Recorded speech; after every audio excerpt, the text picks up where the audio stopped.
आज के इस इलेक्शन मैनिफेस्टो का जो हमने डिक्लेयर करने जा रहे हैं, ये बहुत ही बड़ा इम्पोर्टेंट इस चुनाव के दृष्टि से और इलेक्शन मैनिफेस्टो हर पार्टी अपना डिक्लेरेशन देती है, उसी तहत हम हमारे पार्टी के ओर से जो हमारे manifesto chairman, members, Congress president, CLP leader, अभी सभी नेताओं ने मिलके तैयार किया हुआ एक डॉक्यूमेंट तेलंगाना जनता के लिए है। तो आज इस मंच पे बैठे हुए हमारे कांग्रेस के नेतागण श्री माणिकराव ठाकरे जी, रेवंत रेड्डी जी, भट्टी विक्रम जी, श्रीधर बाबू जी,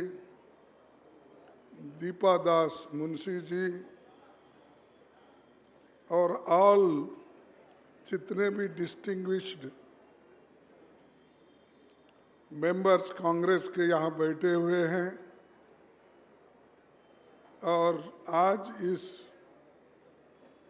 इलेक्शन मैनिफेस्टो लॉन्च करने के समय पर जो हमारे भाई बहन युवा नेता जो आए हैं, उन सबको मैं धन्यवाद देता हूं और हमारे मीडिया के मित्रों ने भी बड़ी संख्या में यहाँ आए, उनका भी मैं स्वागत करता हूं। उसी के साथ चंद बातें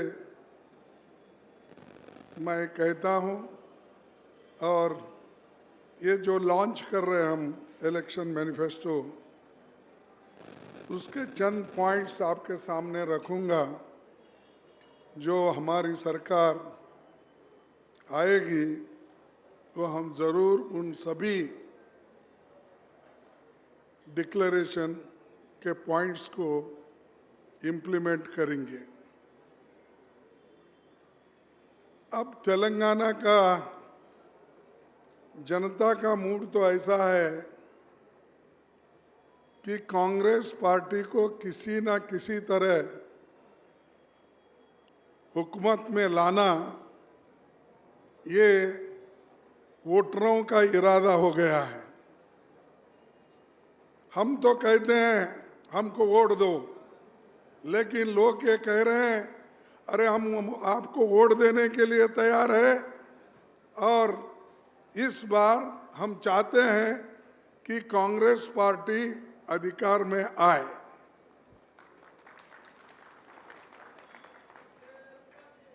क्योंकि ये कोई किसी को दुख पहुंचाना, किसी का क्रिटिसाइज करना, ये हमारा मकसद नहीं है। ये सब छोड़ दिए हम केसीआर को और मोदी को। ये तो तेलंगाना का जनता का मूड ये है। और इरिगेशन में जो घोटाला हुआ, कल्लेश्वरम बैरेज में जो घोटाला हुआ, इस घोटाले की वजह से और जो भ्रष्ट सरकार यहाँ है, इन्होंने बहुत कुछ गलत कामें की है। और इसको तो पहले तो जोर से मोदी साहब बोलते थे, लेकिन आजकल उनकी आवाज भी केसीआर के खिलाफ कमजोर हो गई है। और केसीआर भी मोदी जी को पहले बहुत बोलते थे, कहा यहाँ से चलते चलते महाराष्ट्र तक गए थे। यहाँ से केसीआर साहब चलते चलते महाराष्ट्र तक गए थे कि सारे हिंदुस्तान में अपने पार्टी को फैलाने के लिए गए थे, लेकिन सिर्फ मोदी के पास ही वो सुकड़ गए। जो मोदी बोले वही सही, और उसके से ज़्यादा नहीं बोलना, ये उन्हीं का जो ये कहना है। और आज मैं चैलेंज के साथ कहता हूं, कितना भी कोशिश मोदी और केसीआर दोनों मिलके करेंगे, फिर भी कांग्रेस जरूर आएगी, क्योंकि जनता खुद यहाँ के घोटालों को समझे हैं और उनके रिटायरमेंट के दिन भी अब आ गए हैं। हम नहीं बोल रहे, उन्होंने खुद ही बोले बस इसके बाद मैं रिटायर होता हूँ। और उनका कुछ फार्म हाउस कहते ना, फार्म हाउस में सब सहूलतें बना लिए हैं, उस फार्म हाउस में वो जाके बैठने वाले हैं। तो इसीलिए जब खुद मैं रिटायर हो रहा हूँ, फार्म हाउस में जा रहा हूँ, ये बात जब कहते हैं तो उनको कम से कम विदाई के लिए आप लोग अच्छी तैयारी करो। बाय बाय टाटा करके भेजना ना भाई। अगर जो आदमी खुद जाने को भी तैयार है और लोग भी भेजने को तैयार है, तो ये आज हालात उनकी है। लेकिन मेरी पार्टी हमेशा जो कहती है वो करके दिखाती है। हमने वायदा किया था तेलंगाना के लोगों को, सोनिया गांधी जी ने, कि आपको स्वतंत्र तेलंगाना राज्य बना के दूंगी। उन्होंने करके दिया, उन्होंने करके दिया। और आज उनका नाम भी कोई याद नहीं करता उधर के लोग।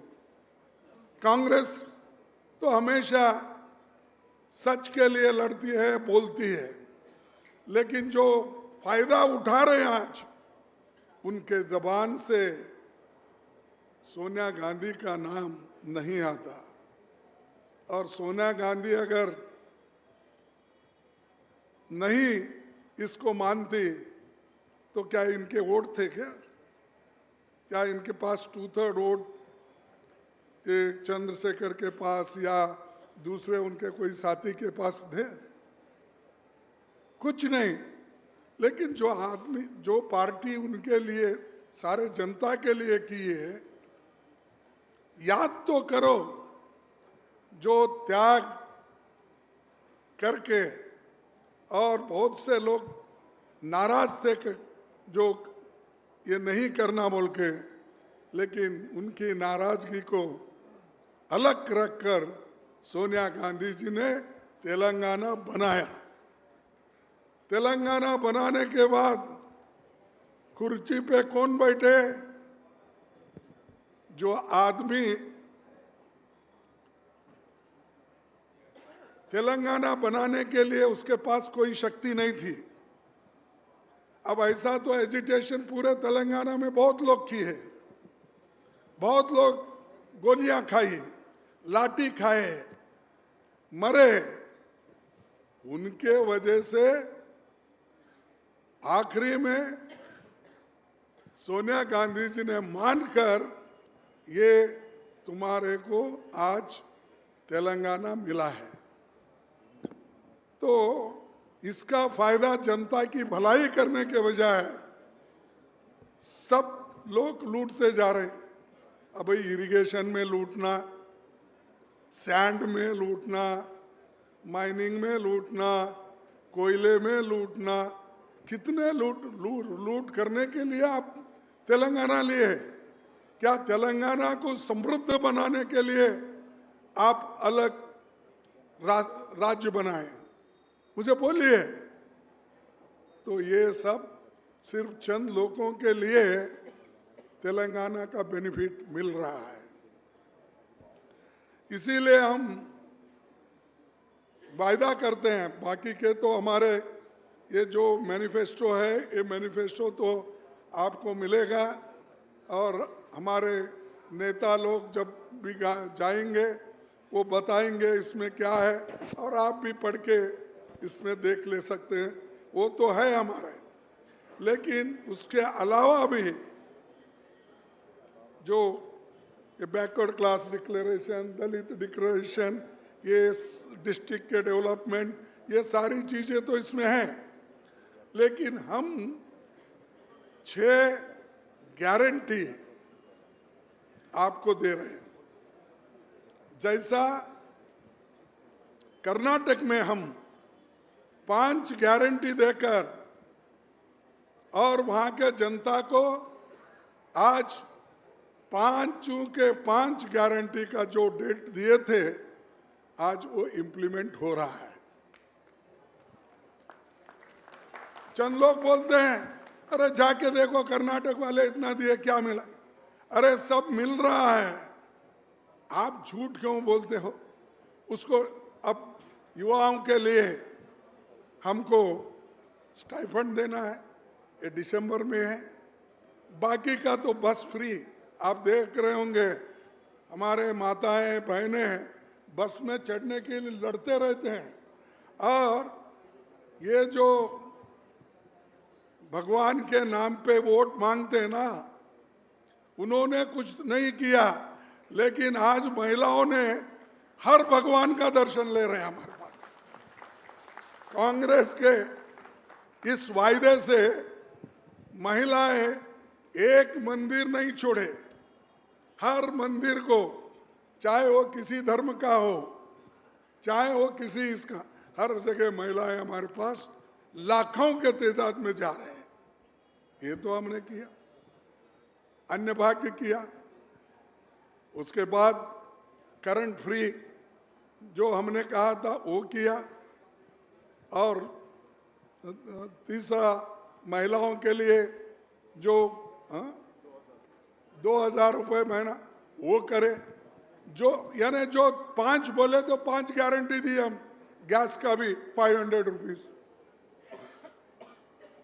ऐसा ही तेलंगाना में कांग्रेस के राज्य में 6 गारंटी हम जो दे रहे हैं वो बराबर हम इम्प्लीमेंट करेंगे।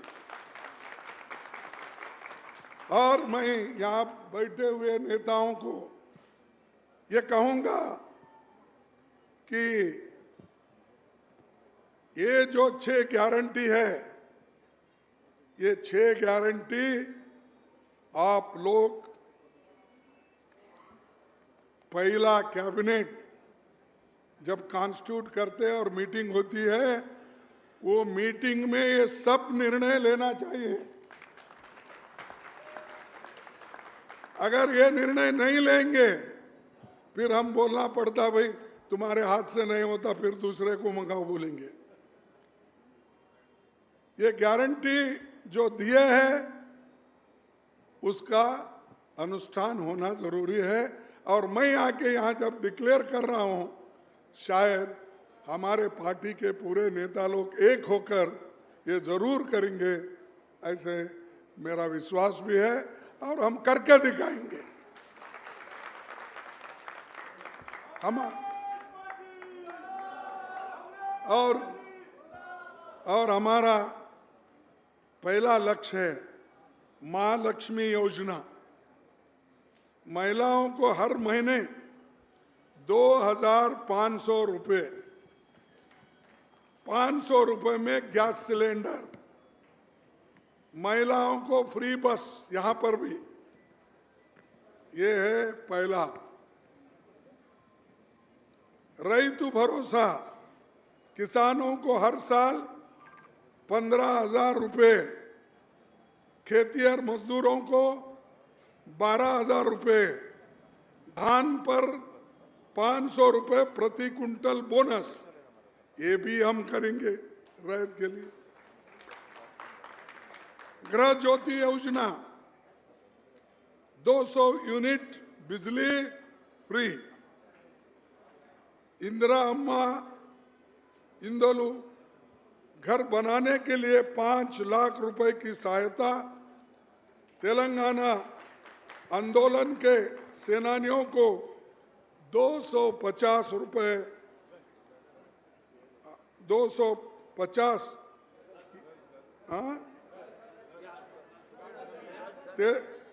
तेलंगाना आंदोलन के सेनानियों को 250 वर्ग गज जमीन, ये जो है घर के लिए उनको ये जमीन भी दिया जाएगा, 250 रुपए भी दिया जाएगा।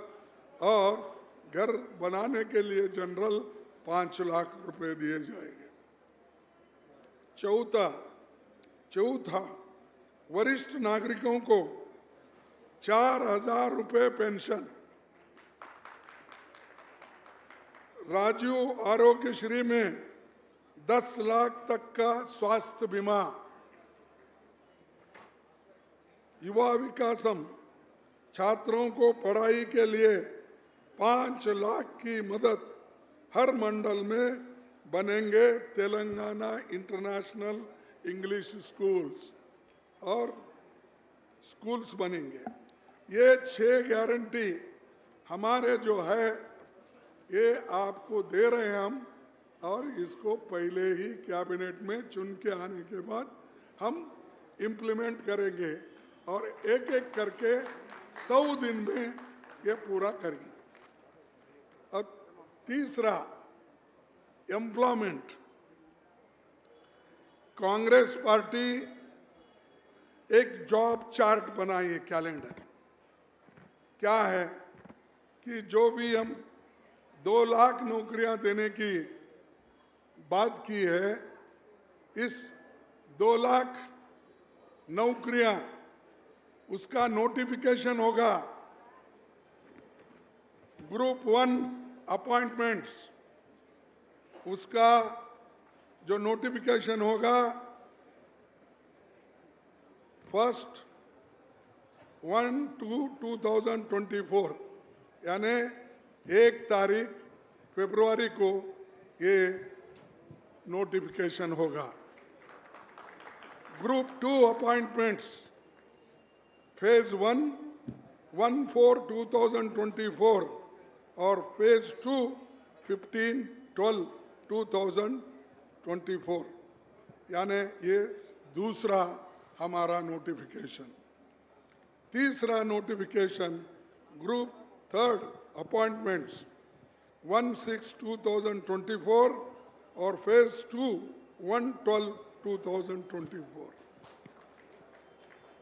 Group 4 appointments junior assistant, all government departments, hostel welfare officers, data entry assistants, ये सारी चीज़ें हैं। इसको फेज 1 1/6/2024, फेज 2 1/12/2024, एक ग्रुप 4 अपॉइंटमेंट का डेट और नोटिफिकेशन हम दे रहे हैं। 5 असिस्टेंट एग्जीक्यूटिव इंजीनियर्स एटसेट्रा, ये 1/5/2024। और 6 agriculture officers, horticulture officers, veterinary officers, वो भी 1/5/2024। ये हम करेंगे, ये डेट के साथ हम वायदा कर रहे हैं और हमारी गवर्नमेंट ये देरी नहीं करेंगी। जब हमने डेट के साथ इस नोटिफिकेशन का आपके सामने रख रहे हैं और इस हमारे तेलंगाना के जनता के सामने हम रख रहे हैं, तो इसको हम कटिबद्ध है, इसमें कोई आगे पीछे नहीं है। हम बराबर जैसा बोलते हैं वैसा हम चलेंगे। और इसके बाद में थोड़ा कुछ परसों मोदी साहब आए थे, फिर वो शेड्यूल कास्ट में उन्होंने भिन्न उनको अलग करने की कोशिश उन्होंने की, तो वो होने वाला नहीं है। यहाँ जिसको जो मिलना है, चाहे वो मादिगा कम्युनिटी हो, माला हो और शेड्यूल कास्ट के हो, बैकवर्ड के हो, जिसको जिसको मिलना है वो जरूर कांग्रेस पार्टी देगी। इसमें हम पीछे हटने वाले नहीं हैं, या किसी को कुचल के दबा के दूसरे को लाना, ये नहीं हमारा इरादा। अरे हम तो वो लोग हैं, इस देश का संविधान बनाकर सबको बराबर का हिस्सा हमने दिया है, हमने दिया। क्या क्या इन्होंने केसीआर दिया? क्या मोदी दिया? अभी मोदी पैदा ही नहीं हुआ था उसमें। ऐसे लोग भटकाते हैं, लोगों को दिशा भूल करते हैं और ऊपर से बोलते हैं देश में हम सब मिलके रहना। भाई मिलके रहना ठीक है, कौन अपोज करे थे? आप आके 10 साल हो रहे हैं, कौन रोका था आपको करने नहीं करना बोल के? कोई नहीं, लेकिन आप नहीं किए। हर बात को ऐसा ही बोलते रहे इन्होंने, हर बात को बोले कि मैं 15 लाख दूंगा, दिए। मैं 2 करोड़ दूंगा, दिए। मैं किसानों की आमदनी डबल करूंगा, दिए। अब ये भी वैसा ही बोल रहे कि मैं करके रहूंगा कमेटी, दूसरा कुछ नहीं बोले, मैं उसके लिए एक कमेटी करके दूंगा। क्यों भाई, आपको 2/3 मेजॉरिटी है, कल ऑर्डिनेंस निकालो, दे दो। जैसा कि वायदा यहाँ पर तेलंगाना के लिए हुआ था, वो तो हमने करके दिखाया, वैसा भी ये करके दिखाइए आप। मोदी साहब, रोने से कुछ नहीं होता, करके दिखाओ। तुम्हारे हाथ में हुकूमत है और तुम्हारे हाथ में करने का मेजॉरिटी भी है। तो इसीलिए भाइयों, चंद लोग भड़काते हैं, उस भड़काव में मत आओ। सभी हम मिलके एक होकर तेलंगाना को हमने तेलंगाना में प्रोग्रेस करेंगे। तेलंगाना को प्रोग्रेस अगर हुआ, हैदराबाद अगर प्रोग्रेस हुआ तो सबको फायदा होता है, हर जिले में फायदा होता है। तो ये मैं इस वक्त कह के, इस मैनिफेस्टो तो बहुत अच्छा बना और इसको इम्प्लीमेंट करने के लिए हमारे लोग तैयार हैं। और मैं इतना ही आपसे कहूँगा कि जो वायदे हम किए हैं उसको कायम, उस पर कायम रखेंगे और आगे बढ़ेंगे। सबके लिए ये अच्छा होगा। इसीलिए हाथ के जो चिन्ह है हमारा, इस चिन्ह को सभी ने वोट देंगे, ऐसा मेरा मानना है। और मैं यही कहूँगा कि आज विद दिस, ये हमारा इलेक्शन मैनिफेस्टो जो यहाँ पर इन्होंने तैयार की, ये अभय हस्तम मैनिफेस्टो, इसको हम हमारा ये गीता समझेंगे, हमारा ये बाइबल समझेंगे, हमारा ये कुरान समझेंगे, हमारा सबके लिए ये है काम करने का। तो इसीलिए मैं आपका थोड़ा सा वक्त लिया, इसीलिए मैं ज़्यादा नहीं बोलना चाहता हूँ। सबको धन्यवाद, नमस्कार। और सभी भाइयों को मेरा थैंक यू, धन्यवाद, धन्यवाद।